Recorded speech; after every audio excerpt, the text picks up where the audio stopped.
4 years old, she slipped in the barn again and broke the rest the second time. As he was being set, she said, "That's my life. Nothing but trouble." Only 70 years between the troubles, but they were still very tightly connected. Now, in the same way, when all these problems come along, to look back and see what we have really accomplished in the form of deserving happiness. What have we done that we could really get up and be proud of? What have we done that we know has been of value to others besides ourselves? If we've kept good responsibilities and taken proper care of them, this is a good cause for happiness. Happiness is never from evasion or avoidance. The individual who doesn't want to work and loves to play will find play worse than work because of wrong understanding. But if the individual finds doing good things the greatest vacation in the world, then he will begin to understand life. He will finally come to the conclusion that the world is filled with happiness that no one recognizes, or we have armed ourselves against.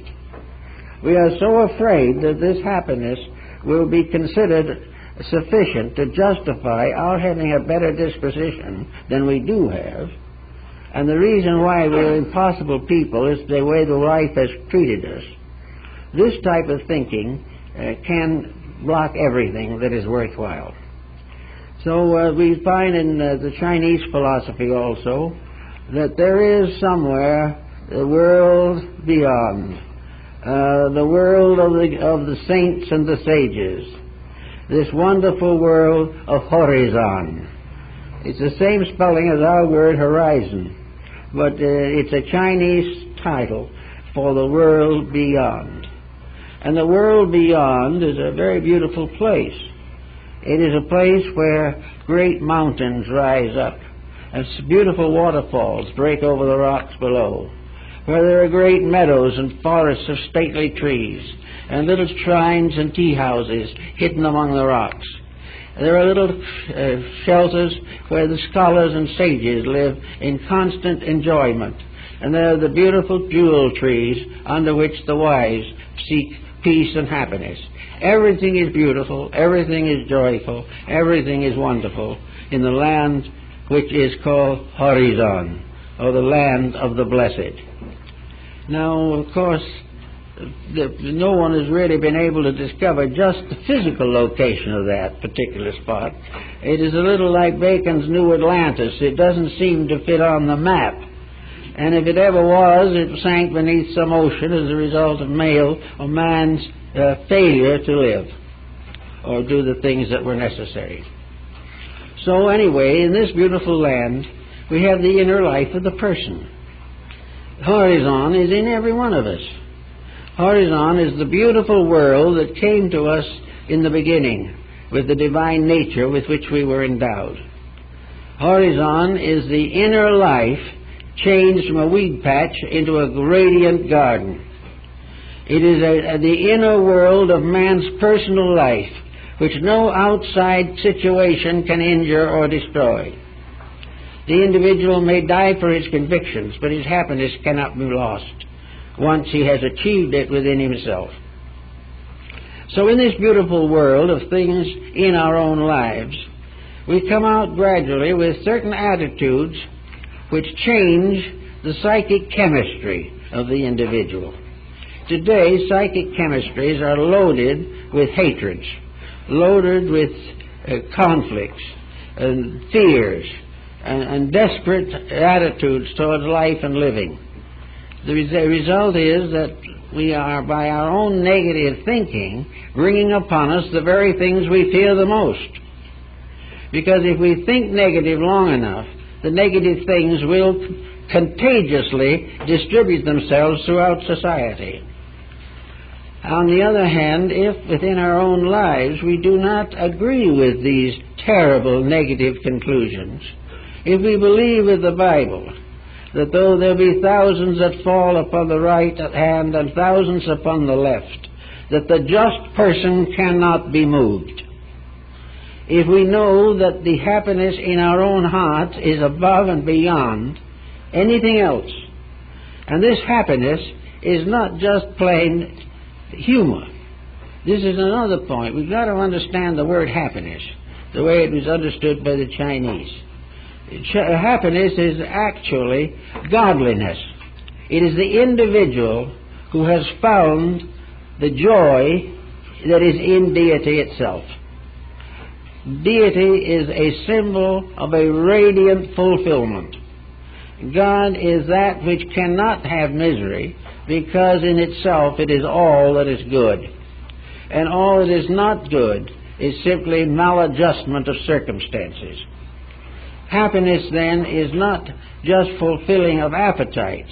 It is the fulfilling of aspirations. It is the individual living as nearly as he can live the life of the divine. This is, however, not reviewed or considered as some form of penance. It is not a going off into some distant monastery for the rest of our lives. The happiness of God is the joy of living itself, the joy of the song of the bird, the joy of the morning and the evening, the sound of the rustle of the woods and wood in the trees. All these things are the happiness of nature. In a strange way, nature is forever smiling and man is forever groaning, simply because he cannot have everything he wants. And yet, actually, if he didn't make his mistake, he would realize that he already has everything that he wants.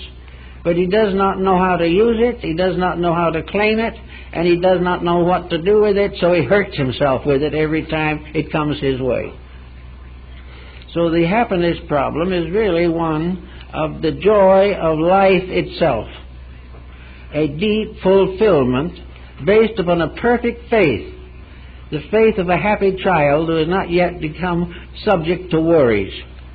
Man has been subject to worries. He can't be a child again.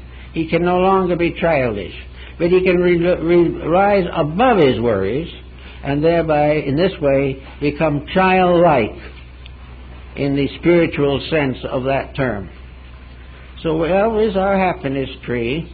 It's just to get away from a lot of nagging and fussing and fuming, griefs and beefs that seem to make up our daily lives. Actually, in this land where we live now, most people live better than they ever have before. And in spite of the mistakes that we make, and we make plenty of them, most everyone in the world would like to be here because of the many privileges we have. Now, when they get here, they are happy. But the moment they get here and are happy, they spoil it for themselves. Time after time, these people begin to be unhappy because the achievements that they've made are not enough. They are here, they will be able to live here, but then comes the problem, how long will it take to be a millionaire? And right back to the same old problem again. That the fulfillment of ambition is regarded as happiness, when really it is the fulfillment of aspiration. It is not what we have, but what we become that is the clue to happiness that is real. And this is the type of happiness we're still fighting for and not too successful in finding. Now, your happiness tree in the Zen function also is a matter more or less of visualization. So in a way, we can have a kind of mandala that represents our happiness tree. Now, we can have some special thing or some special picture or something of that nature, or else simply have it in the mind. But the mind that we're looking for is a beautiful internal life, a garden, in which all values are beautiful. So we can look out at the valleys and the fields around us and see in them the outer symbol of our own happiness tree. We can see all the flowers in the fields and that realize, whether we know it or not, that there is a flower there of a certain sense, a certain color, a certain shape that is equal to and associated with one of the stars in the sky. There are as many stars in the ground as there are in the sky. Each of these flowers is fulfilling its own destiny. It is useless to say that the yellow ones are prettier than the red ones. They're not. And there are still many that do not have any blossom at all, that are the most perfectly shaped and formed and the most useful of all. So we can't say that they all have to be alike, or of the same size, or of the same sense. Each of these things that grows is a life in itself. And whether we know it or not, each of these things is a medicine for the healing of the nations. Out of the valley and out of the field will come ultimately most of the medications necessary for the solution of all human health problems. These beautiful things are the beautiful necessities of life. They are the source of practically all of the securities that are valuable to us. It never becomes necessary to say, I don't like the blue ones, or to say that I think the tall ones are prettier than the short ones. These are differences which are perfectly proper, because each of these plants is itself a happiness tree. It is doing that which is the fulfillment of itself. Man, apparently, is the one creature that can go against his own fulfillment. The beautiful flowers and trees are beautiful because they simply fulfill their purpose. They are beautiful because they are happy, probably without knowing what happiness is. But happiness, in a strange way, is fulfillment. It is being the thing you're supposed to be. It's doing the thing you're supposed to do, and to serve the cause that you're supposed to serve. Luther Burbank made a number of ideas very firmly. He spoke about the training of the human plant, how the children should be taught to recognize the wisdom of nature's laws about growth, about things being forever fulfilling, and that fulfillment in all cases results in the leaf and the twig and the bud and the blossom finally bearing the fruit. For each thing in its own way must carry the seed of its own eternity. So each one of these plants is fulfilling something. And it fulfills because it can't say, I don't like it. Or it can't say, I want to be more like one of the other plants. There is no comparisons in these things in nature. All things are doing what is best for them. And this, if we can get it into our own consciousness, that each one of us has a potential plan, a natural inbuilt reality, which says exactly what will make us happy and help us to fulfill the purpose for which we were intended. Many people probably already sense that such a plan exists, but do not have quite the courage to live by it. They are aware that they are here for some reason, for there is nothing more miserable than a person without a reason for existence. And there is no proof that nature will tolerate anything that has no reason for existence. We are here because there is a reason. And for the individual, the reason is the improvement of self. And the improvement of self must be accompanied by a definite improvement of disposition. The individual cannot grow naturally until he can grow happily.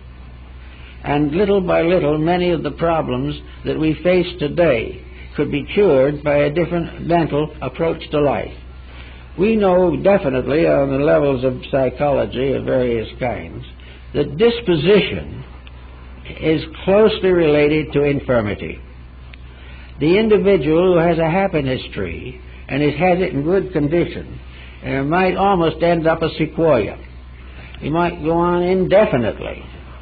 And there are many discussions now that it wouldn't be too much more trouble to get the world into condition where the average length of life would exceed a century.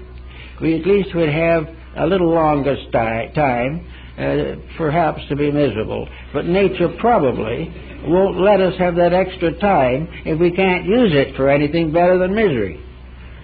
We have no reason to be alive if these days that we have are not blessed additions to our purposes for existence.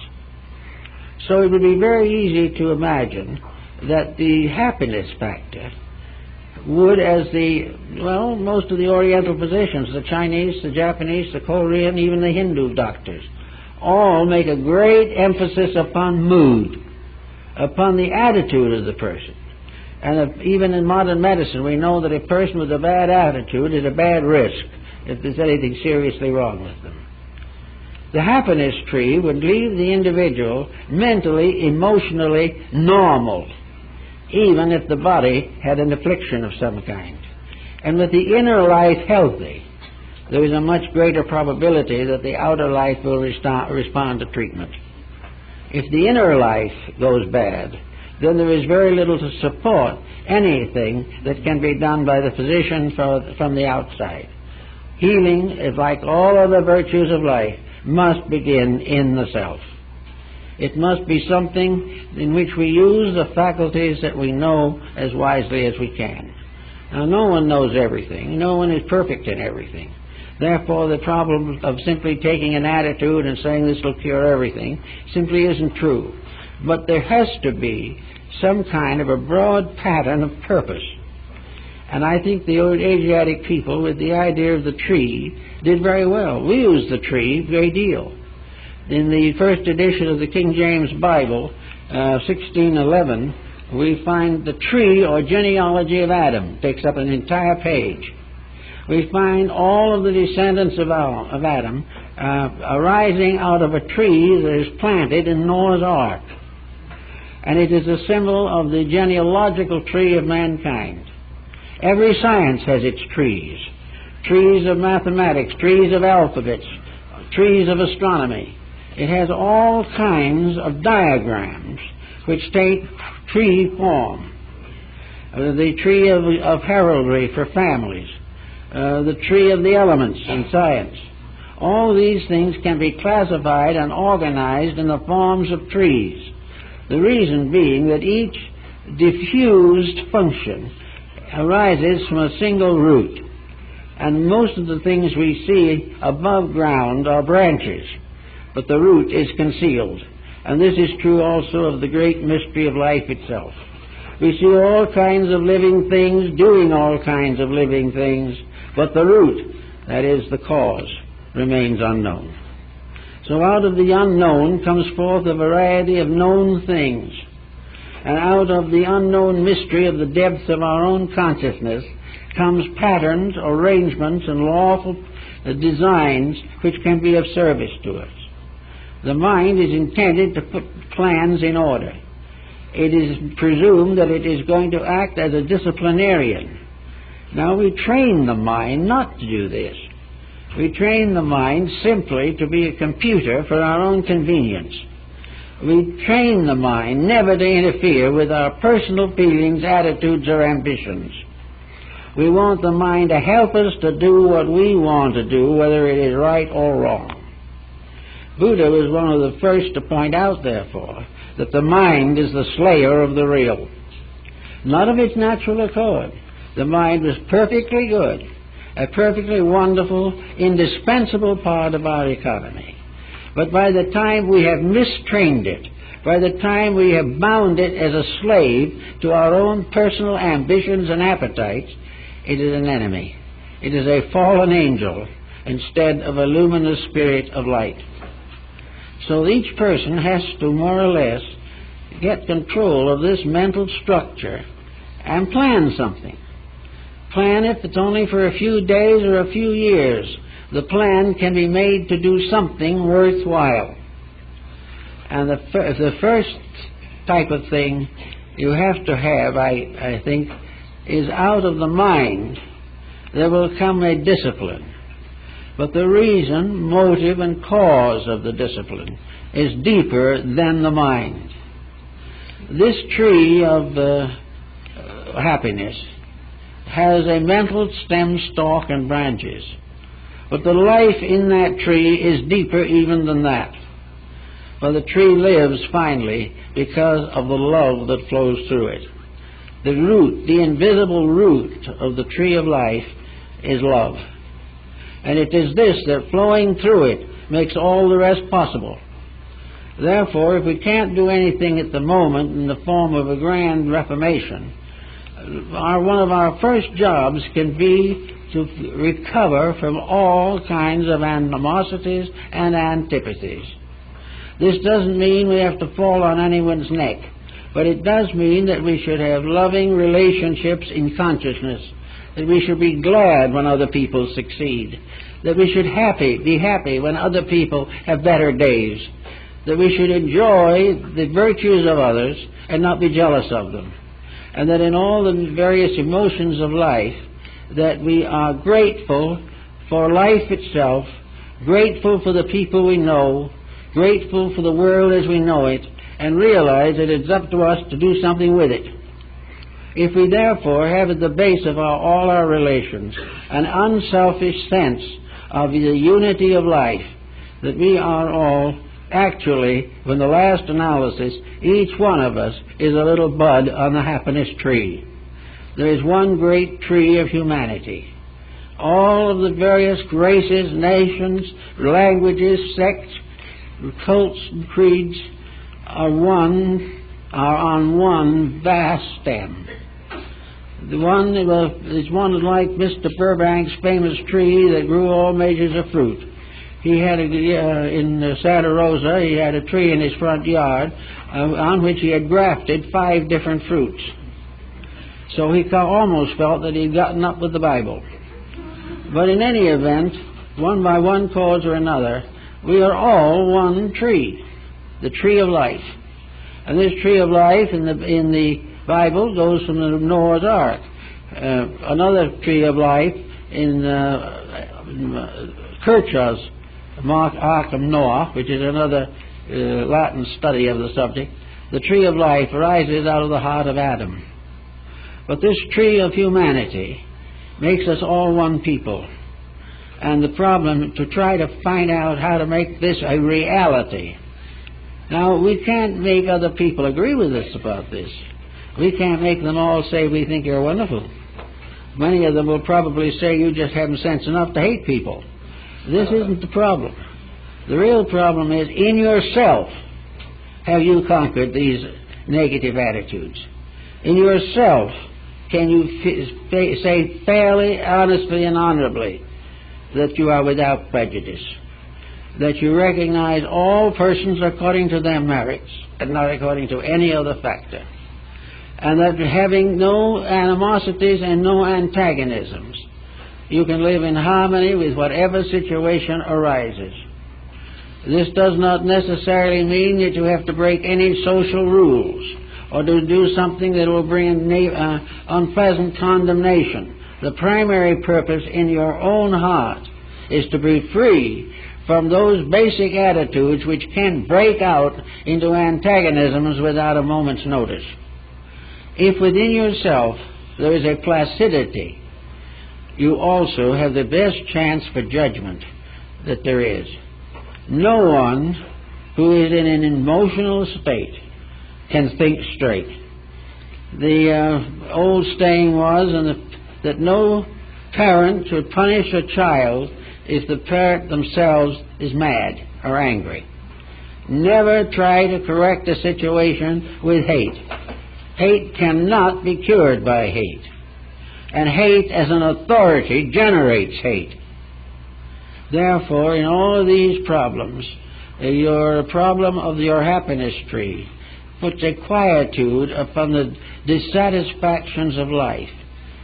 Also, it is an open door to a part of your own internal that you may never have met. For when you are at complete peace with the world, you are also at peace with yourself.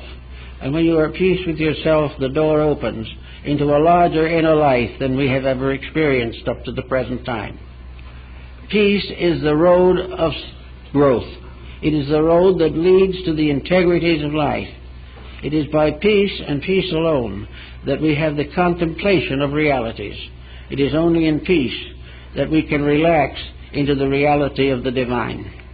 We cannot take our hatreds to heaven. We cannot take them anywhere except to the hospital or the cemetery. In the meantime, the problem always is that in the happiness tree, we are no longer bound to anything. It doesn't mean we have nothing. You are not happy because you give it away. You are not happy because you keep it. You are only happy because in your own soul and consciousness you know that what you are doing with what you have is best for all concerned.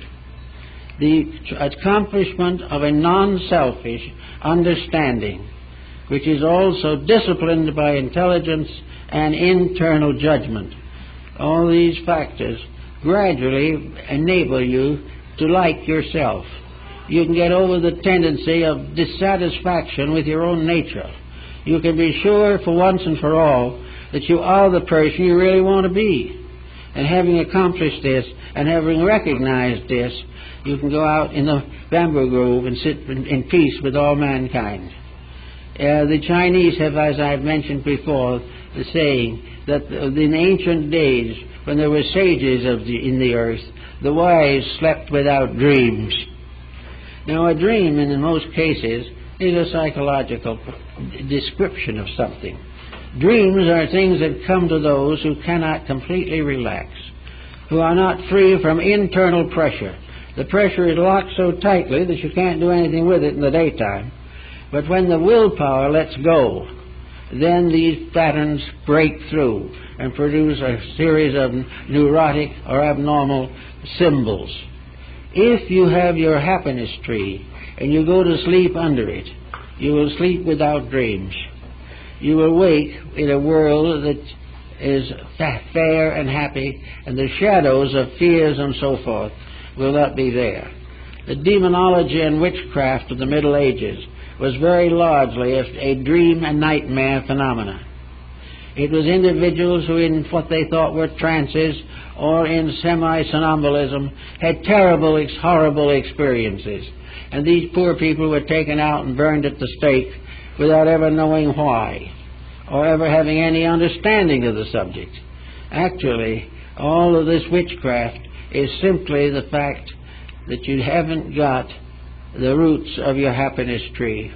You have not a solid foundation of integrities. If you have, you will not be shaken off by some symbolic circumstance.